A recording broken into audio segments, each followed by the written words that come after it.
I've started realising in my life, like chasing that fear and doing things that actually really scare you is kind of what actually creates that massive growth. When you're within that deeper consciousness, it's kind of, you see everything so clearly. It's so easy to let everything just completely subsides and falls apart when you're there in that understanding. Anything that looked like a problem just disappears. By following that narrative that the brain's giving you, it's giving more power to the narrative because you're putting your attention on it, which means it gets more powerful and more powerful. I remember sat there like knowing it was happening and scared for growing older because I know I'd slowly lose my ability to kind of chase life, and I'd like hide. There'd be more walls being built as the longer I live. And I was aware of it. They know exactly what they're doing when they set up a liking system. Well, they know how to trigger the brain and certain chemicals within your brain. Like, it's all down to the wire, figured out to make you respond in a certain way. And once you're within that cycle, like, they've got you. I think the scary thing as well is that the people in power at the minute, the people that could do something about this like crisis that we're having, they don't understand it. Alright, so last time around, we forgot to introduce ourselves. So I'm Matt. I'm Joel. Yeah, and this is the Phone Podcast. And this is episode 2, and today we're going to be discussing fear. Welcome back. Yeah. Alright. Where to start? So, first of all, we're going to start with a quote that we found. One of our favourite films ever is Coach Carter, and this character, Timo Cruz. He elaborates on his deepest fear in life. So this is how it goes. Our deepest fear is that we're not inadequate. Our deepest fear is that we're powerful beyond measure. It is our light, not our darkness, that frightens us. Your playing small doesn't serve the world. There is nothing enlightening about shrinking so others don't feel secure around you. We're all meant to shine as children do. It's not just in some of us, it is in everyone. And as we let our own light shine, we unconsciously give others permission to do the same. As we are liberated from our own fear, our presence automatically liberates others. That's beautiful. How amazing is that? That just sums up the whole podcast. Yeah. We can just finish now. When I literally did watch that film and he said that, I did actually nearly cry. I don't know why it really connected with me. It is an amazing film. Yeah. If you haven't seen it already, go watch it. Because it's by far my favourite film ever. It's like so motivational, like got so many little gems like that where you just like get so inspired. It's crazy. No, it's amazing. And the actual poem itself is by Marianne Williamson, which he's a great poet as well. Yeah. Amazing. Yeah. All right, so now we're going to get on to like, what is fear? That's the question that I want to ask, is what actually is it? Because like, fear isn't just a word. It's like, it's this feeling within us. Like, and where does it originate from, and how do we... Yeah, and why is it there? Yeah, what is it doing there? Well, cause the reason we wanted to bring it up as well is just because fear plays such a big role in everyone's lives, and me especially recently, I've been thinking about fear a lot and how it's dictating my life quite a bit, and it's just interesting to think about what it is, and it's quite interesting to think because there's a lot of different views on it, and people do say that it's not even real, but then again, it's there for evolutionary purposes, like we need it to keep us alive, but it's kind of misplaced now in society. Yeah, I mean, it makes sense because if you're in the wild, like back when we were hunter-gatherers, if you see like a snake or like a lion, you run. you see a lion and you just like, you feel the fear and run, and then that ensures your survival. But nowadays we don't have tigers, we don't have... well, we do have tigers, but they're just not roaming around in Manchester. That's for sure. Yeah. But and it's kind of like we put so much emphasis on this fear that nowadays, when we don't have those kind of actually like dangerous things in our life, that we kind of create these things that are dangerous in our own minds. Yeah, which well, creates a fear. We bring on that impulse just onto everyday life now when it's just not needed. Yeah. And it's so detrimental to us and how we live our lives. Especially, it depends how you're looking at it, because it can be beneficial. But I think personally for me, it stops you doing so much. Yeah. Even things that you genuinely want to do, like your mind, just for evolution purposes, is telling you no. Yeah. Which, yeah, it makes no sense because you would be improving your life. Yeah, I mean, it does limit a lot of things. Like, say anything that you want to do, you could easily just say, "Oh, that scares me," and I won't do it. Yeah. But like, actually breaking through that fear is kind of what makes you do it. What's the actual process of going through it is why you do it. Yeah, that's how I feel. True, because if it wasn't there in the first place, you're not gonna have the drive to do it. Yeah, like You'd just be given it. You'll just be in your comfort zone. Yeah. But like chasing that fear, I feel like is such like a big thing that I feel like I've started realizing in my life. Like chasing that fear and doing things that actually really scare you. Yeah. Is kind of what actually creates that massive growth.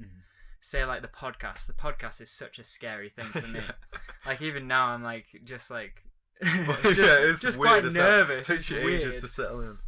Like it's not natural, but it's like something that kind of it's like really something I want to do. Yeah. It's like I want to get messages out there and kind of inspire people, and it's like you need to get over that fear in order to get to that good stuff.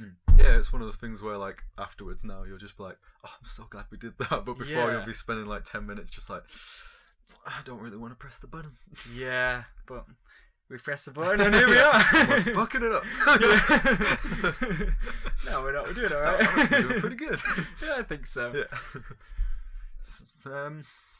I want to have a few other bits.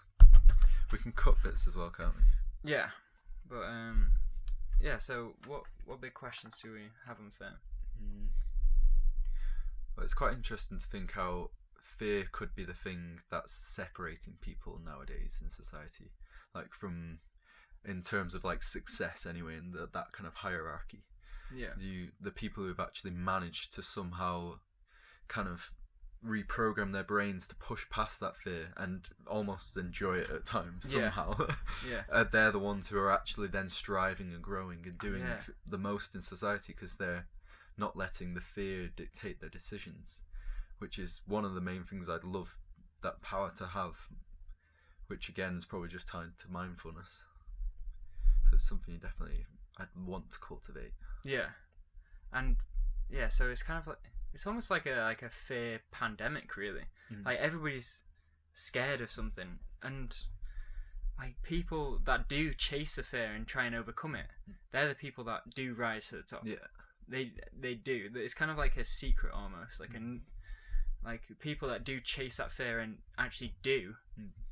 They're the people that actually reap the rewards out of life. Well, I feel like it's as soon as you've done one major thing and you've realised and kind of understood what fear is, that's when you can start pushing forward. It's like a lot of people are stuck at that edge that they just can't get past that roof. Yeah, that's the ceiling. Themselves.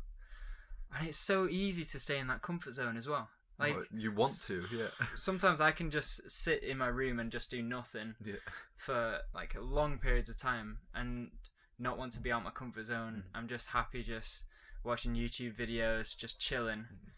But then like that space, even though it is comfortable, it doesn't actually give you fulfillment of life. No. I feel. And it's not even what you'd want to do if you were conscious in that moment or afterwards in hindsight. That you always can easily look at it and be like, I wouldn't have wanted to do that, but your mind kind of draws you in and like you can't push past the fear, so you'd rather just sit there. Yeah, exactly. I just don't. It's weird because struggle to understand why the mind would want you to do that. Because in logical sense, you know by doing something you're for some reason scared of, it's going to improve your life and probably enhance your chances of survival and reproducing. Because if you've got money, then you're going to reproduce. Yeah, probably. Yeah. And then sitting in your room doing nothing, like it's not going to really help you whatsoever. But for some reason, your mind, it kind of wants to keep you into the norm, not change anything because you know it's safe. Keep the control.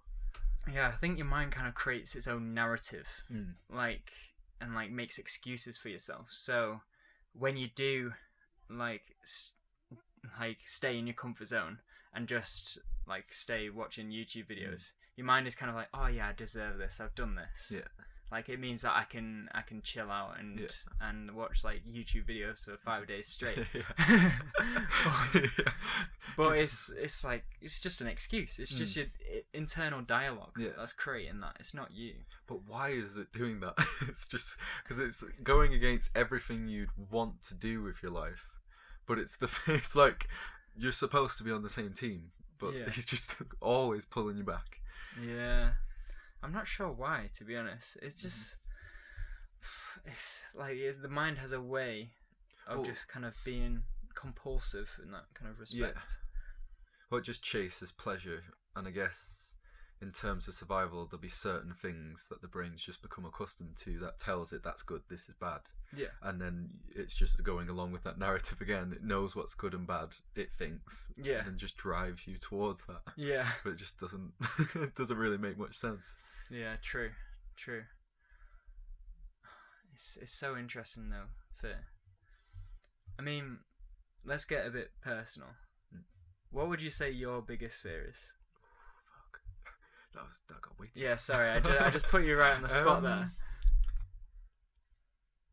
Philip, my biggest fear is like not using my time wisely and actually living a kind of life up to the standards I have in my head. Like not grasping life, not making the most of it because it's so precious and it's so easy just to let time slip and then boom, you're done, and that does petrify me. It's scary. Yeah. It's a scary feeling. Like.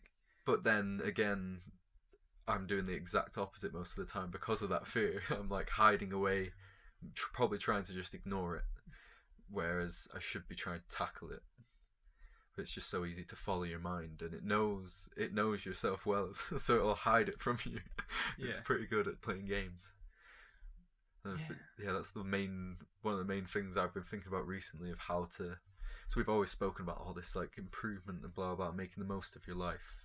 But I've always struggled to understand how you push past those marks, past that fear every time, and it never. Obviously, life has improved, but not to the extent I'd like, and I'm unable to push past that fear at times. It is almost like a paradox, really, because it's like you're scared of living, so you don't in turn live. Yeah. You're not actually living to your potential. It's so weird. Yeah. It just doesn't make sense. It's quite disappointing that I'm just not on the same team as my mind. Yeah, but like you can move away from that. Like you're not constrained by your mind in that respect. No, you can gain control of it. Yeah. It's just just the habitual ways it's in now. They're so deeply ingrained. Yeah. Especially like I haven't gone ahead and done hours on end of trying to like push and reprogram my brain. Like it's just those habitual ways that are still there. Yeah. That I need to unshackle from. Yeah, it's in the habits, as you said. Like it's so useful to have that kind of framework around you to continue to chase the fear and continue to try and push through that, and try and also habits to try and distinguish yourself from your mind, like the mind that's creating these like narratives and excuses for yourself. Like once you, like again, it comes to the identity. Who do you view yourself as? Are you those thoughts that are limiting you? Or are you that deeper self that like doesn't have any fear? Yeah. It isn't fearful. The fear is only like a change in energies within you. So yeah, when like a trigger hits, so say like public speaking. Yeah. An example of like, for me personally, public speaking is one of my biggest fears in the world. Yeah. Like going and talking in front of people. Couldn't think of anything worse. Honestly. And like there's sometimes when I was at UBC and in Lancaster where I would need to do a presentation, and I would like be sat in the classroom and I would be like, I remember my heart just like starts to boom, adrenaline goes. Boom, boom. Like I would start sweating profusely. My mind would be going all over the place. Like, what? Like I would like try and figure out the fear. I was like, why am I feeling like this? Why am I doing this? Why is this happening to me? It's just all completely out of control. Your mind, you're not in control of your mind. It's completely out of control. Yeah. And then I go up there, And I stand in front of everyone and I'm just kind of like, I can't speak. What proper confused? Why do you sweat? Because every time I've ever done video interviews, I'll put a shirt on, look all nice, and walk off, look at myself in the mirror, I've just got a massive stain, and I feel like sweating's not helping you whatsoever in that situation. No, but the thing making it worse. Yeah, the thing is, it kind of relates back to like the tiger and the bear and the snake. Yeah. So if you're in the wild, like you would, like if there was a danger or like a fear, you would run away. Yeah. So you're already creating that. You're like creating that like sweat because you're anticipating running away. Do you reckon? From the situation? Is it no? And like your heart rate starts going so that you're more reactive to the situation. Like when there's like danger, you need to be on edge. So like your heart rate goes, and you're just like. I guess just heat's building up in your body in general because it's just getting everything moving quicker. But I find it hard to believe that you'd sweat in anticipation. I just made that up. Running. I don't know. Because then you just get a ton of people just lying on the couches with some VR headsets, just imagining running, and then hopefully they're gonna sweat off all their calories. I wonder if somebody's done. Cool new business. I wonder if somebody's done that experiment. Like put them in VR. Yeah. Like make it like seem like they're doing a marathon or something. See if they actually start sweating. That would be kind of fun. Be an easy way to lose weight as well. Yeah, I mean, don't have to do anything. But yeah, I'm quite interested in how because like we're aware the fear is there, and it's so easy to, in hindsight, to look at it and see what it is. But then when you're in the present moment, you don't really have the confidence or energy or even just the habits to keep you on like a good track to the stage where you're not falling down those little like dents of like old habits where they're just dragging you back and the fear is holding you back. We need to just look at how you can build the capability to push past it. So for everyone in life, no matter what your fear is, you can push past that and then do whatever you want in your life, which would be incredible to make so many people like much more happier being able to do that. But it's just like a capability which seems so untouched and godlike even. Yeah, like pushing through that fear. I mean, it's a hard thing to try and overcome because it is like so ingrained in us. But I believe like with habits and trying to pinpoint the fear when it arises in you. So when you are stood up on the stage about to give a speech, when your mind starts going, oh, like why am I doing this? Why am I doing this? Like why am I scared of this? Yeah. It's setting yourself in the moment and kind of just going like, what is my mind doing? Yeah. It's going off some crazy tangent.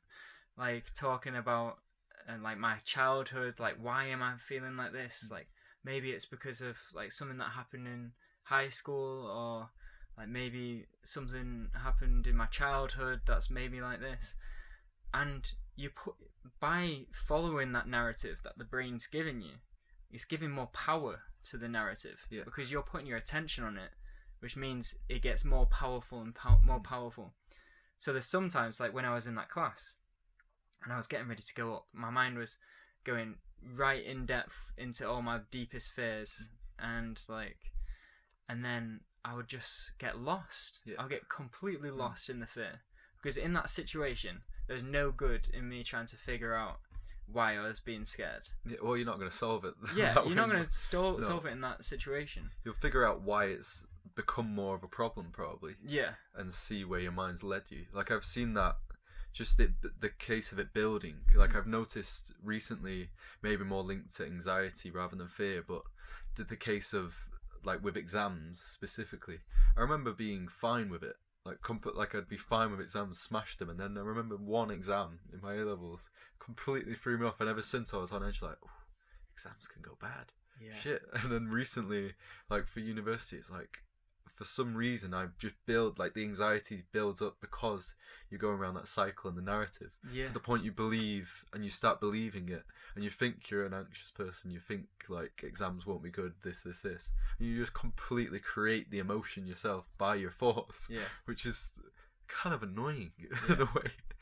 I mean, that's so true what you said, like, you start to believe it. Yeah, and that's the danger. That's a big thing, is that you start to think like, oh, I am this fearful person, and I am really bad at public speaking. Yeah, like, you'll pinpoint specific things, which will then trigger the emotion. Yeah, and then you're just like, oh, and then when you go up and do it again, you're just like, oh, I am this fearful person, and it'll just keep on going round and round. You're not setting yourself off in a good stead if you believe that as you're going in. Yeah. It's never going to work. You just kind of need to I think in order to get over that fear, which is something that I'm actively trying to do at the minute, just trying to, like, notice when where the triggers are. Just notice subtly. So, like, say, like, with this podcast, it's like pinpointing that fear in me now. Yeah. And kind of like thinking like, oh, I'm talking to like so many people or whatever. And don't kid yourself, there's 2 people watching. Yeah, there's 2. I mean, I know. I know that. But like, you get caught up in the narrative again, and your mind starts going like crazy. But like, you just need to set yourself in the moment, like connect with like your deeper self, and just kind of just let it go. Yeah. Because, like you said with deeper self, it's that I feel like there's a transition between 2 different mindsets where you're in this belief system, a narrative that you've created, or because it's when you're within that deeper consciousness, it's kind of, you see everything so clearly. It's so easy to let everything just completely subsides and falls apart when you're there in that understanding. Anything that looked like a problem just disappears. But it's that ability to actually get to that place and build that capability to go there when you need it. That's a struggle. Because it's easy in the morning, you have no problems, sit there. But when you're there, stood up in front of 200 people, that's the time that you need to build and know, like, use it for good. Yeah. It's in the moment. Yeah. Because like, there's all well and good saying in hindsight, oh yeah, I should have done this, or I should have centered myself, and but like sometimes your mind just is like takes control. Yeah. It takes control of that situation and takes you away from logical thinking, and you just kind of like, your mind goes crazy with it. I think, like you've been saying with the narrative and stuff, like, it's probably the best thing to do to capitalize fear is realizing first the fundamental thing about it is it's not real. Yeah. Which, I guess, because it feels so, you feel so strongly about things, of course it's going to feel real, but at the end of the day, all your emotions is triggered by a thought in your head, and you're the one who's doing the thoughts. All you need to do is just get control of the mind, and then you can control your fear. But all you need to do. It's easier said than done. But it's a process. It's a process, and like, the only thing that you need to know now is that you're on the process. Like, you're on the road towards getting towards that.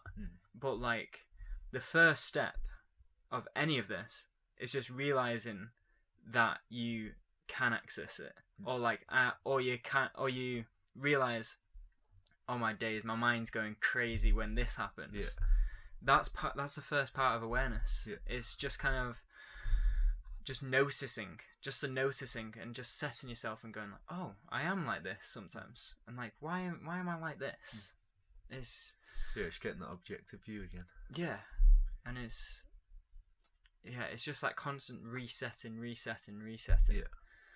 And that's how you cultivate that mindfulness towards fear. And I think a huge part as well is just forcing yourself, like, it's extremely hard at the moment, but forcing yourself to go through with something, even really small things. Like, for some reason we're all scared of just speaking to a stranger and saying hi. Like, I love when someone comes up to me and speaks to me and we've had a conversation and we walk off. I'm so happy because it's amazing just to interact with people. But for some reason when you walk around the street, like, I tell myself, all right, just say hi, like, come on. And then you need to actually push past that and just do like the count to 3 rule or whatever, and just do it. And then if you do it again and again and again, you start building again that strength and mental capability to actually do it. I think that again would be another productive way to go about it. And some beautiful stuff happens when you go past that fear, especially with talking to strangers. Yeah. Just go up to people, just start a conversation. You never know what you can learn. Yeah. Literally, because Completely. like there's something amazing about like the ordinary person. So like just somebody at a bus stop, just talk to them randomly, see what you can learn. Like, well, I feel like anything you get from them is going to be heightened completely because it's just so amazing and so random and spontaneous. Yeah. Like it's amazing just to learn about someone new. Yeah. I mean, that's something that I struggle with. Like going and talking to somebody, just a random person, is like one of my biggest fears as well, which I've got to try and be aware of as well. I do believe that that's kind of like, that fear is kind of like, it's probably one of the biggest fears like that anybody has, is that fear of rejection. Yeah, that's a really big player. Getting like that fear of getting rejected by like your tribe, pretty much. So like back in the day, again, when you're in the desert and you're like with like a group of like 20 people or something, you don't want to be left out or not liked in the group. Yeah. Because otherwise you're not eating. You're not eating at all. Well, yeah, you'll just be an outcast. Like you need to fit in to actually survive in those kind of scenarios, and how we've like lived in the past and evolutionized. But now it makes no sense because you're not going to fit in with 7 billion people. And it's quite sad as well because you're there trying to fit in, but it's just we're all trying to fit into something, but no one's chasing their own kind of sense of themselves. And it's just got to a point where the world's just full of people who are, I don't know, actors. Yeah. You're trying to fit a mould of like somebody else that's trying to fit a mould of somebody else. It's just a complete cycle. Where's the authenticity? Nobody's actually themselves. Even if you try to be, there's so many things that you've just grown up with and become accustomed, and how you behave because to fit in and act a certain way, and you can't get away from that. Yeah. Or at least not for years on end of trying to be authentic and listening to yourself. I mean, like high school, like we had to wear a uniform every day. Like it's like all part of like making people stick together and like be a part of this group. Yeah. And like, do we need to be a part of the group anymore? Because we're not going to die if we're not. Well, you can be completely on your own, just order a bit of Tesco's and you're not going to die, are you? Yeah. So I mean, I suppose like you do need to be part of the well, you need to be part of society. Well, the only way you're going to actually help people or improve the world around you is by interacting with others and going about, like, just putting yourself out there in the world. Like, it's, I don't know, it's a bit of a, not a coward, but like just sitting inside doing nothing, I feel like is just a bit of a waste of life. Yeah. That you need to actually push and go out there and interact with people and make something, do something. Yeah, absolutely. And you need, that all comes like within society, because you can easily, like, I could go off to the Himalayas and not come back for 10 years, and like I might be really wise, but like I think there's something amazing with being a part of society and growing with it and kind of like trying to change it and serve people and try and change how we do things for the better. Well, like people are just the currency of life, and it's quite sad that our fear of rejection is then taking us back from actually just interacting with people, because there's so much love and amazing things that come from just interacting with people, and just one conversation opens up so many opportunities. And it's so amazing how from that fear, because maybe it's quite good because the fear's pinpointed things that might improve your life, and by doing that it opens up so many avenues and like things you couldn't even imagine by just going ahead. It's like you can't even see what's on the other side, and that's probably why we're scared of it, but it's just amazing if you do. When you push through that other side, it's bliss. It's like that's the good stuff. When you get to the other side of that, good stuff. Imagine in about like 100 years time where people have got addicted to fear. Just like just inject that into my veins. And it's maybe not what we needed to do, but at the time it was a good idea. Yeah. And then someone else will be doing a podcast like, why the hell were people in the past so fixated on getting past their fear? They should have listened, or else they wouldn't have all died. Idiots. I know a lot of people love fear. Mm. They love it. True, yeah, they you do thrive get off adrenaline it. junkies. Adrenaline junkies, like jumping off buildings, like free soloing. Mm. Like that documentary Solo is Oh, just I insane. mean, oh my days, like that guy has balls of steel. Literally, can't believe it. I feel like I get the same buzz from just You do climb, the same thing. Yeah, but I don't a believe garage. you. Like I get a buzz from just like slowly going around a garage and get to the top like, whoa, I nearly died. Crap. But the thing is, that's probably just about as Oh, it's dangerous. probably the same. Well, mentally speaking, Yeah. it's probably the exact same for me and him. Yeah, exactly. Whereas he's climbed one of the tallest flat faces in the world, and I've just climbed up a building. You still probably die if you fall off. Yeah, true. And I guess in relation to skill levels, and fear, it all just evens out. He's just probably got a more extravagant fall. Like, Yeah. he'd be falling further. And he gets to go on documentaries while Yeah, I'm just on no. my own. Yeah, you don't get a It's kinda documentary sad. for No. climbing your garage. No. It's not the same. I don't get paid as much money. No, It's I don't terrible. think so. I want to talk about your little Oh, drive. I don't know. I can't really. Are we allowed to have a pee break? You want a pee break? I want a pee You break. need a pee? I need a pee. Okay. Thank you. We'll be back after a pee. Oh, wait, you have to do that. Alright. And we are back. We've gone for a pee. Matt just burnt his mouth on some tea. That rhymes. Damn! You should be a rapper or something. Got some nice turmeric chai tea. Mm. Not hippies. I swear. Yeah, that's what you like to That sounds like the most hippie drink in the world. Turmeric chai tea No, you with just have to- cinnamon and ginger. Mm.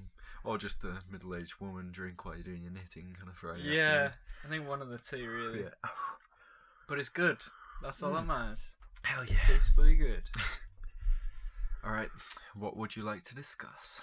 Okay, so we've talked a lot about fear already, Yeah. and Mix it up. yeah, let's well, it's still intertwined with the situation, the fear situation, but it's more about like anxiety and like looking towards the future and like thinking, oh, like this situation scares me. Yeah. I don't want to go. Yeah, there. like a little strand off fear. Yeah. Anxiety. But it like comes under the umbrella of like mental health and depression, Yeah.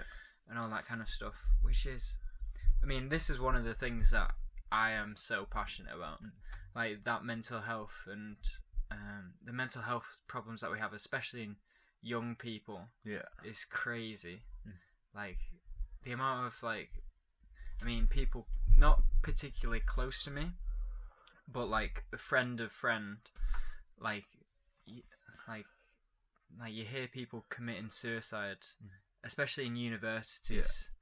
It's like a It's a massive problem. It's massive. And I don't know if it's just the case of we're more aware of it, or people are, I don't know, recording the stats more often now, or if it's actually like increasing and becoming an actual thing, where for some reason or another how we tend to live our lives now is resulting in people's mental health just going so downhill to the point they would take away their life, which is such an upsetting thing. So it's such an amazing thing we've been gifted with, and if someone's getting to the point where they don't even want to have that, not even breathe, and just live a mundane day again, it's horrible. I mean, It'd be really amazing if you could help people towards a better life and away from mental health issues that have arisen. That would be an amazing thing. I mean, you said it. It's life is a gift, and like just the fact that you wake up in the morning and you can see, you can hear, you can smell, you can like walk outside and see the trees, like that's just enough. Yeah. like. Well, yeah, just- you can literally be amazed and sit with that for a day and just be happy as ever. But I guess, like you say in the narratives before, it's what they've created in their minds has led them to believing a certain thing and has led them to the actions that they've had, which is really distressing. I think because they've become enclosed in this kind of box almost, where they can't get out, and it's like the box is lined with their own thoughts, and their own like fears and all these things that they create themselves. They've built this.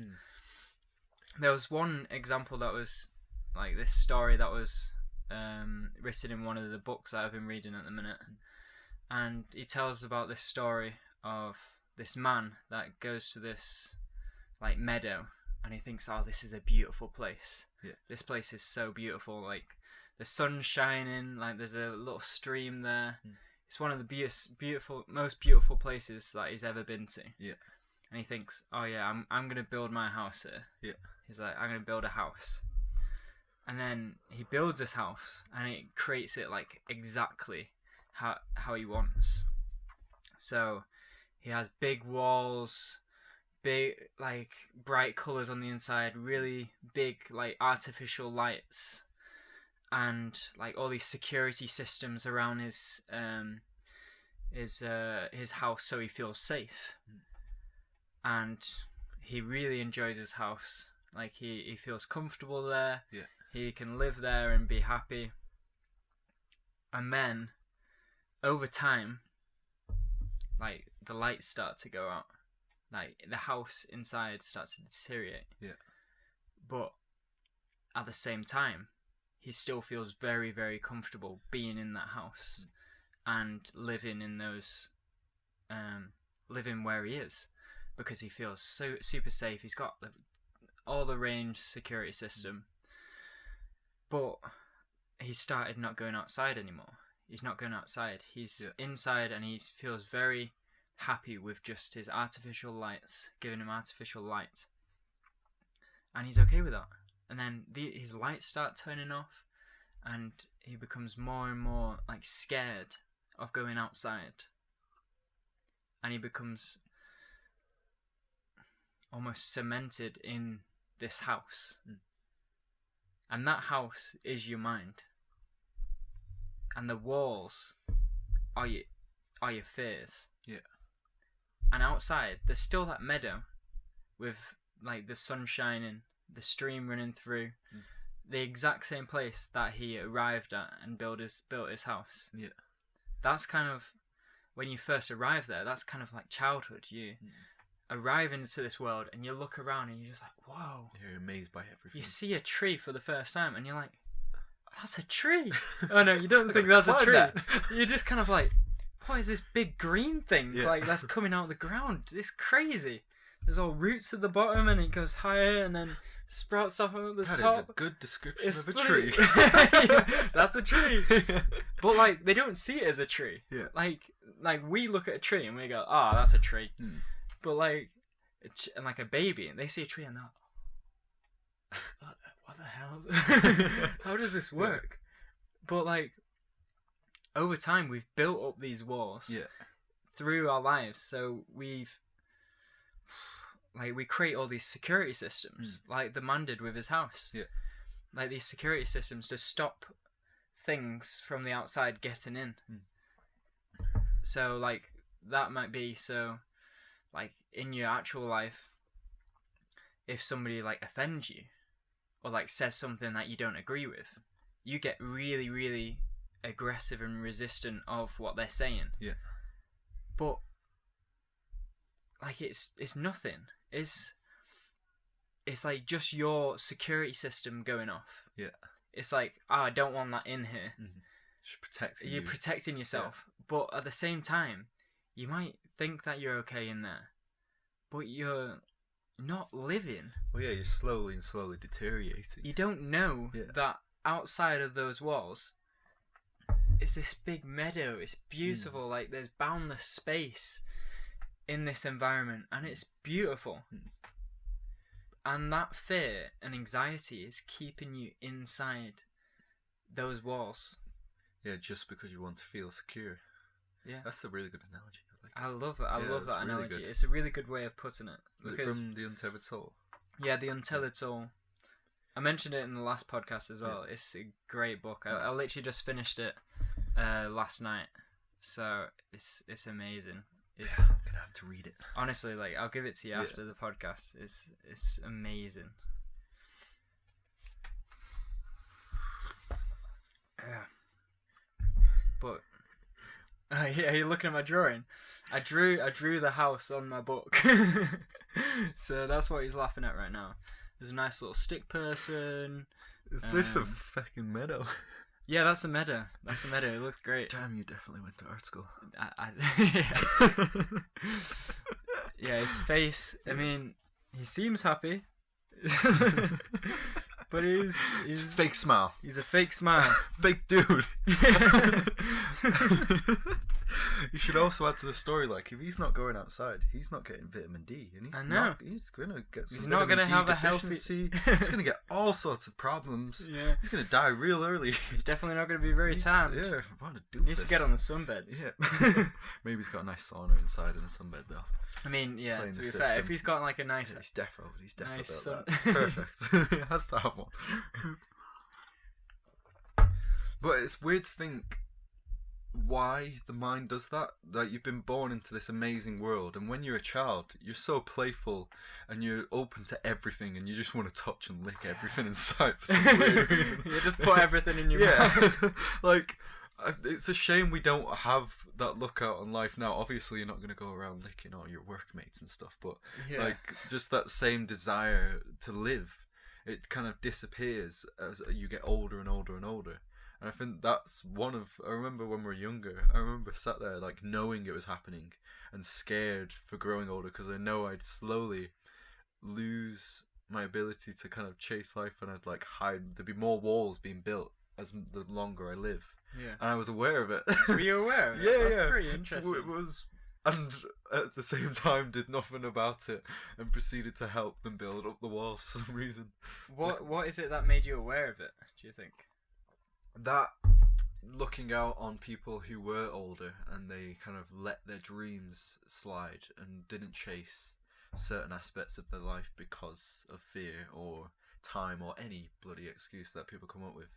And I was aware that I had dreams and that I wanted to do stuff, but I was also aware I'm more than capable of letting time slide and not like chasing them or fulfilling them. And at that point I was then aware of like where you could lose yourself and build up walls past the point your mind's working so against you, like it's tricked you and you've built such a strong illusion, you then believe it. And I was scared of being one of those people that would believe, oh yeah, I didn't have enough time, or oh, it wasn't the right moment, like I couldn't have done that. And you're either going to have such a strong illusion you can't live the life you want, or you're just going to live with regret, which I was so scared of. It comes back to that fear again. Yeah. That fear of not living. Yeah. And it's a scary thing. It's a scary thing. But again, you just need to do it. You just need to do what you love and like go against what other people are doing. Because what everybody else is doing It's definitely wrong. I mean, well, definitely wrong for you personally. It's wrong for you. Because everyone's got their own way of life and their own what they think they want to do with their lives. Yeah. So what's the point in fucking copying someone? I know. Because you're just following their best guess at life. Why not have your own? Yeah. Like, say, like, you look at somebody and you go like, oh, this guy's doing something like really cool, and like I want to do something like that. Which is all good, but like, it's only cool in like the eyes of perspectives of society as well, or what you think would be cool. What's even cool? Like, I mean, that's created by your mind as well. That's another thing. Yeah, just live in a certain way to be perceived by other people. But that perception is almost like heightened nowadays with like social media. You look out. I mean, you don't even need to look out very far. You take out your phone out your pocket, open up Instagram, have a little swipe, and then you'll see, like the most beautiful people in the most beautiful places having the best time. Yeah. And you're just kind of like, oh my god, what am I doing with my life? Yeah. You can easily get into that cycle and then just like lose yourself. Oh, completely. Well, It's funny to think as well when you look at like those moments they have captured, like the underlying kind of experience of that moment as well. Yeah. They might not even enjoy themselves. I know. Like they might not even be following something true to their heart. It's like that guy we met in the Philippines. Yeah. He was traveling purposely to make his ex-girlfriend jealous. Yeah, And he was purposely taking photos to make sure she saw them. Yeah. Like, what kind of life's that? Yeah. Especially spending so much money and like so much time and effort just to be perceived a certain kind of way. It just seems, especially traveling when you're supposed to find yourself and all this, it just seems completely out of place. Yeah. And that's so strange, because if you think about it, the ex-girlfriend might not even care. Like, Might not even see the photo. Might not even see the photo. Yeah. She might like flick past it by accident and forget to see it. You're basing your whole day based around her for one single moment in her life, not your life. Yeah. Looking at the phone and going, "Oh, he's doing well." Done. Like, simple. Like, your purpose in life is to make somebody else feel. Well, it's one of those Jealous, things as or well I don't where, like, you're chasing something and you get there, and then you're like, oh, because you're chasing things that aren't true to you, that aren't actually. That's a funny ass face. Yeah, sorry. I just took a sip of I've never tea. seen you drink tea like that before in my entire life. I just realised I sipped it like 5 I was taking a sip of tea. And I just realised I shouldn't be making loud slurpy noises on a podcast. So then you proceeded to try and not make noises and swallow with a muted swallow technique. Yeah. That was intriguing. Yeah, sorry, I just ruined the whole flow of the bloody I want to get a podcast. whole zoom up of your face because your lips were doing a fucking Mexican wave. The power of editing, we can probably zoom in. Hell yeah. Back to my original point. Sorry. I mean, it was my own fault for getting like a bit distracted. Yeah, just the whole concept of chasing things that aren't true to yourself and then getting there, and then you sit there like, oh, all right, because you're expecting it to bring you something. Like, he would have gone home, probably met her in a cafe, and he'd be like, oh, so yeah, how have you been? And he'd want her to, and she'd be like, oh, you've been doing so well, amazing, like your traveling's great. Leave it, they won't see each other again. He's like, oh, that's it. Yeah. You're doing all that for one moment when you see her again. Yeah. And she might not even have the reaction that you want. It's horrible.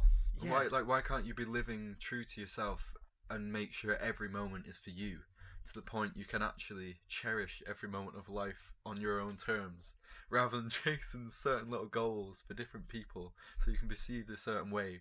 And then, fair enough, you might feel good for a little second. That's why you're chasing it. Yeah. But maybe not. Like my exams recently, Yeah. I was like, oh yeah, I can't fucking wait to finish. It's going to be amazing. To finish, and just went, I wish I just didn't do that. Yeah. Like, but you're just being driven by things that aren't true. Yeah. Again, out of fear or standing out or just not wanting to change. Yeah, I think in the moment when he was posting these pictures and like setting up the photos, and like we're picking out on this guy, but like like a lot of people do it. Yeah. And like anybody that's Well, it's posted, the whole basis of social media. Yeah. Mainly, like why you're posting, why there's a like button. Why are you posting? I think that's a question that we need to ask. Like every time you post something, why are you posting this? Yeah. Is it for positive reasons, or is it just to get an ego boost? Well, I feel like it's just it shouldn't be there at all, because if you have people that you truly care about, you're going to be with them in person and you can share stories and enjoy the present moment. Whereas sharing a photo here and showing a few hundred people, they don't really care about you, and you don't, like, for some reason you actually care what they think, whereas you should be more caring what that moment was like. Did you enjoy yourself? Yeah. But you don't even need a photo. Like, you can just know in your head, I've been living in the present moment for the past, however many days, years, hopefully, if you get that long. Yeah. And know within yourself, I was in the moment, I enjoyed myself, and it was amazing. That's the only thing what that you matters. should have. I feel like that's what. That's it the only really thing that matters, matters. yeah. It all boils down to that. It's your pure experience. Are you actually, truly, just enjoying what you're doing? Yeah. are you actually enjoying it, or are you just doing it for some strange reason, like impressing a girl? Yeah, and it's quite annoying as well because the illusion of the mind's so strong. You will believe you want to do it, and you will believe it's beneficial, and there'll be so many stories and underlying It's a little trickster. beliefs underneath it all, and you'll trick yourself to the point you've done it, and then hopefully you gain consciousness before then. But yeah, we kind of went off topic a bit there. yeah, just a smidge. But like, it does tie into the anxiety problem. Yeah, and well, like social media is probably one of the main reasons why there's been a huge spike in mental health issues and anxiety, because you're completely on show, and for some reason everyone thinks that they need to start living up to standards of other people, to the point you're then posting pictures continuously trying to get certain likes. Like in high school, it's terrible. You're mentally ranking people on like how many likes they have and popularity and what kind of credentials they have, blah blah blah, when in reality that's not even part of life. It's just completely constructed in your mind. It's kind of like a social kind of hierarchy, using likes and followers and stuff like that. If you have more followers than one person, it makes your life more valuable. And to think, like, someone might be like, oh, I met someone who is Instagram famous. Like, what makes them more of a person than anyone else? And why are they amazing? Just because they've somehow tricked you into thinking their life's good. Yeah, I mean, I'm not saying this, like, I mean, some Instagram people might have, like love life and, like, really embrace life, but I feel like you can't be posting that much and actually be living in the present moment at the same time. Yeah. It can't. Because when you post a picture, that's automatically looking back at the past. You're automatically looking back at a past moment when you're in Marbella on the, like, and all the Instagram captions like, take me back. Take me back to Marbella. But, because I guess someone on social media could be an influencer though, and they are posting, and they are within the moment deciding to take pictures because it's then going off and then having a positive ripple in the world. Yeah. It's not, it depends what the purpose is behind the photos. It's the intention. You don't, obviously it's nice to look back on memories, blah blah blah, but you don't be needing to show it to anyone because it's yours anyway. It's just yours, that's it. That's probably the most precious thing about it as well. It's just your own personal experience. And if you're there wanting to show off and build this ego within you, that's just not a healthy way to go about it. Like, fair enough if you're consciously going about sharing content, I could understand, because it's such a valuable tool. But if it's going down the opposite trajectory where you're just doing it to actually have people think a certain way about you or to make you feel a certain way about yourself, that's completely wrong, because you can feel amazing within yourself just by being you and looking within yourself. That's it. Yeah. You don't need any external kind of environment to tell you otherwise. Yeah, exactly. Maybe that's why anxiety and all this mental health issues is such a big thing. It's because people are putting so much emphasis on getting gratification from external sources instead of actually just believing in themselves and looking within. They're actually they're fueling themselves from their external environment, and you can't rely on that. Like, it's not a really solid base to live your life off. Yeah. And that feeling when you get, like, likes and you feel like recognition and you're like, oh, I'm part of the tribe. Everybody loves me. But, like, even Stacey commented with hot Oh ass. my I was God. like, I'm living life. I'm doing it right. But I think the main problem with it, like, I think that people that are using social media and are sharing all this stuff, you can't blame them, because it's a whole system. Like, it's the app is, like, made to, like, play off these dopamine levels and all these internal, like, processes that, like, is, like, so artificial. Yeah. They know exactly what they're doing when they set up a liking system. Yeah. Well, they know how to trigger the brain and certain chemicals within your brain. Like, it's all down to the wire, figured out to make you respond in a certain way. And once you're in within that cycle, like they've got you. They've got like, you. It's so strong, Mm. and the emotions you feel with it all, like you're just tied into it. Like you have to be on it. So it's so ingrained. Like it's weird to think why, like how they've done that, but it's so easy just to get caught in it. I mean, literally, some of the smartest minds in the world are like being employed by these companies like Google, Facebook, Apple. Like, these companies are massive. They have such a big budget to bring in talent, like resources, everything, that they can keep on doing this. And because it's such like an accepted part of society. Like, people just are on Instagram. Yeah. If you're not on Instagram, then what are you doing? Like, you get oh yeah, what are you doing, Matt? You're not part of the cool kid group. Like, Fuck. Sort yourself out. Gonna need another pee break. No, honestly, like it's scary though, because like I remember reading about this one guy who they were all turning to, just this consultant who was there, like showing them how to make their content and their platforms addictive.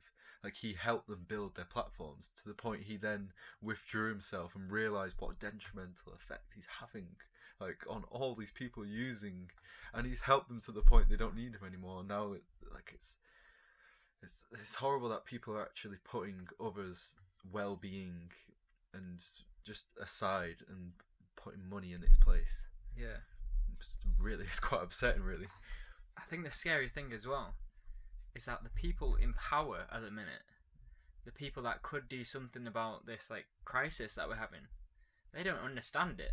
Yeah, that's true. They don't have a clue what's going on. Well, yeah, like that guy who literally helped them build it up and then had to withdraw after a decade of helping them. Like, you're going along not actually, like, blind, not knowing what you're creating. And we've never seen this happen before, ever. We don't know what this is going to do to the world. Yeah. And you are now seeing maybe, like, the detrimental effects it is having with mental health, if it can be tied to it. Yeah. I mean, young people nowadays have such a high rate of suicide rate. It's horrible. It's like, especially in young people, it's crazy. Well, I just hate the idea. Well, just the fact of looking around and seeing so many people on the phones as well. Yeah. Like the platforms themselves have made it so addictive to be on your phone. Like, it actually makes me quite upset just seeing people throw away their lives staring at a screen when they could be off doing all sorts of amazing things. Yeah. Like, I just worry about even like watching my sisters just draining hours away for what? Just because you're there tied in, you have to be constantly in the loop with people, constantly up to date. For what reason? Yeah. Why? I don't know. You should be more updated with yourself rather than the environment. But they make it seem like you need to. Yeah, they like, hook you in.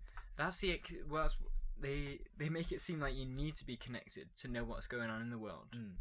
But you don't really need to know. It's like driving it to be the norm to the point you feel so left out you have to be a part of it. Yeah. And you can't leave then because you need to be a part of this bigger network and connection that you feel like you have to have just naturally. But it's got past the point where it just makes no sense. Yeah. It doesn't make any sense. No.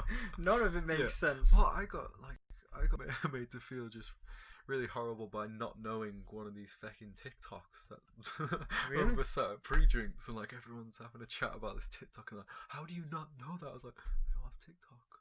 Yeah. I didn't see it. I actually felt bad about it. Yeah. Like, I genuinely felt like that's a great example of just feeling completely secluded from the group for something so fucking stupid. Of someone like, I can't remember, some guy walking around going gang gang or some bullshit with a gun. Like, and because I haven't seen this video, for some reason I'm then within myself feeling like I don't fit in and I need to watch. And I even had the thought, should I download like TikTok or something? No, you shouldn't. No. You shouldn't download But TikTok. that's the power it has over you. Like, even like, and especially imagine when you're actually within it and you've been using it for months, years on end, and it's in your habits. That's the scary part. Which, especially the younger generation, they've had it completely growing up from such a young age, where your brain's developing, that they've had such strong habits that they can't get rid of now. Well, they can get rid of, but it's just so deeply entwined. It's quite scary. I mean, that's the thing. It's literally like a social experiment that these companies are running. Yeah. It's like a psychological experiment that they've got a sample size of the whole bloody Pretty good population sample size. of the Pretty world. reliable.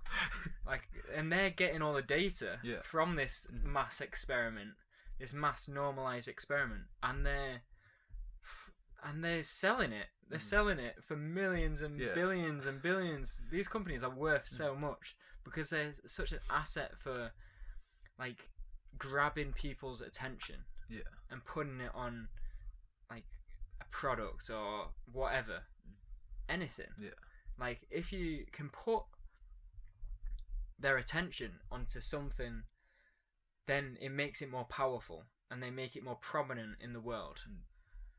And that's so scary, like having so many people's attention away on all sorts of crap, when it could be in the world around them. Like, the world might be a better place if people actually had attention and looked around and maybe thought, oh, maybe I can actually do something outside and change something, do something, rather than just sit here on my phone. Yeah. And then look at how bad the world is from my screen and get scared of it and then hide a bit more. Okay. Is that a new battery? That's a new battery. Damn. Plus another half an hour. So He's organised. this will run through to the end. I feel like we've completely changed topic. We're gonna have to change. Oh, we've gone the into title. social media completely. I heard you say a sentence. I was like, oh, it's gonna happen. We talk about social media a lot. Pretty much every one of our discussions ends up in social media. Yeah. Well, it's so prominent. Like, I don't know. It's just so prominent. It's like around us today that you have to, like, it's changing life as we speak. Yeah. In ways that you wouldn't want it to be. Especially in the realm of mental health.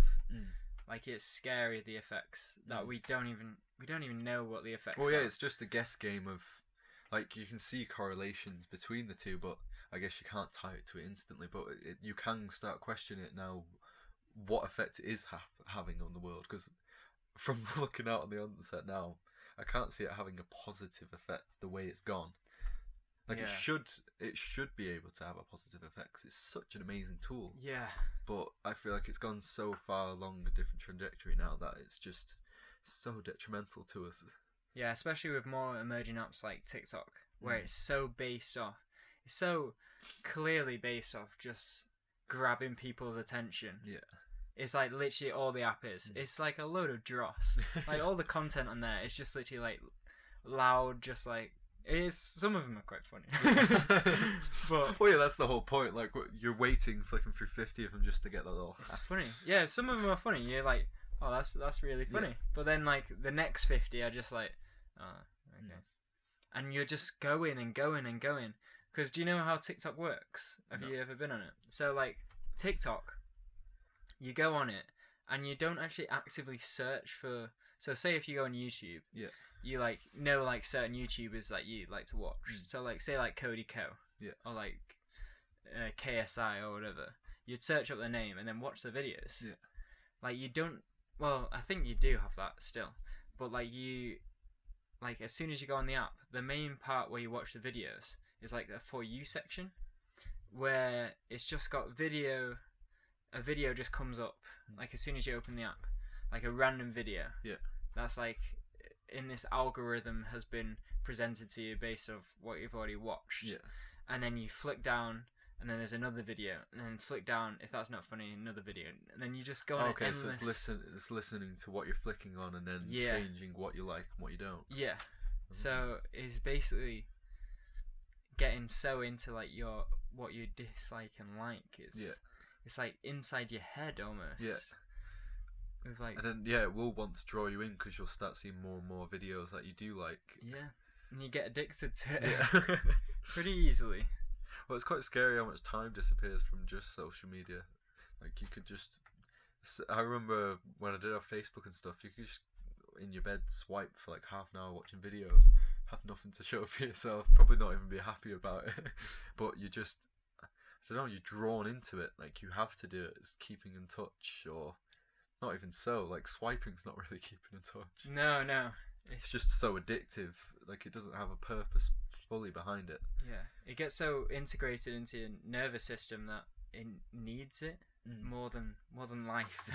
Seems like another super interesting experiment was done, like, I can't remember when it was, but it was done on these rats.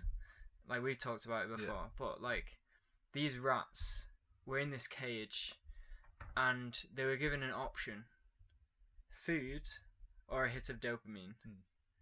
And the rats would choose the dopamine every single time. Yeah. They would run to the place where the dopamine is, like, get the hit of dopamine and just starve. Like, I mean, that's a very exaggerated version, but it shows the effect that dopamine has on your behaviour. Yeah, completely. How you can literally... Well, it'll just drive you past, like, things that aren't very helpful for you and whatsoever. It makes you reject survival. Yeah. Like, which is it's pretty crazy nuts, to me. Well, they speak... I haven't really seen or experienced it, but people do mention... I can't remember what his name is.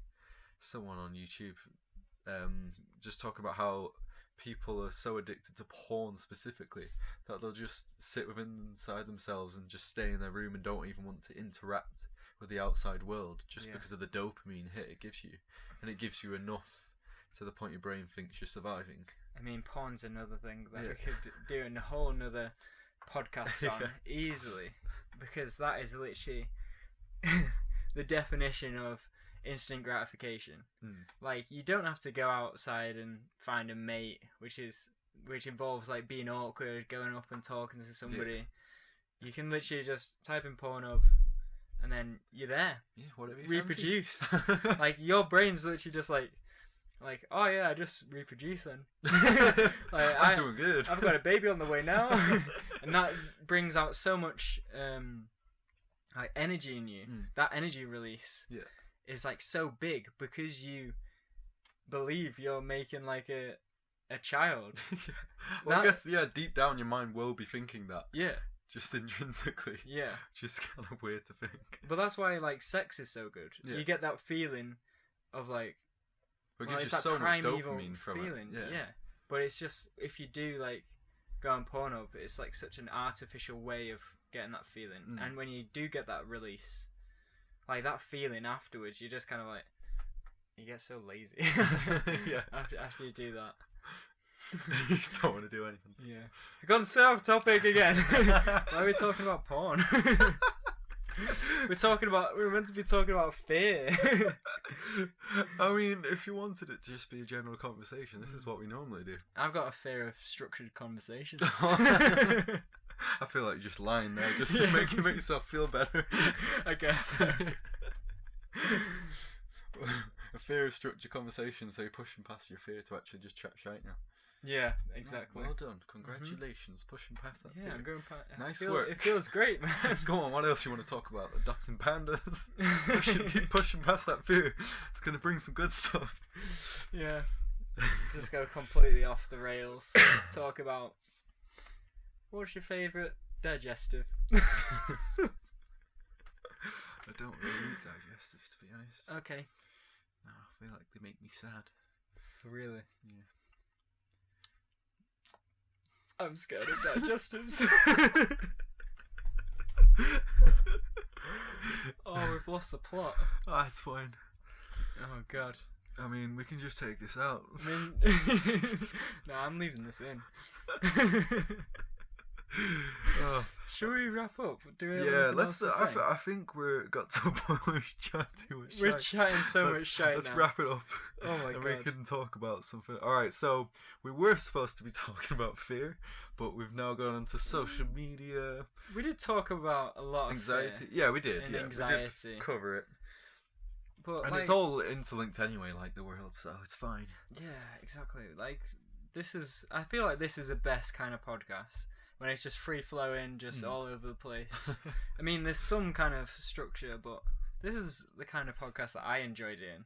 Well, yeah. Well, no, we're supposed to be doing it just to enjoy it ourselves, and I've had fun, so it doesn't really matter. I mean, that's the thing. Yeah. I've had loads of fun. Yeah. But yeah, that's our episode on fear. Plus some extras. Yeah, plus a lot of fear.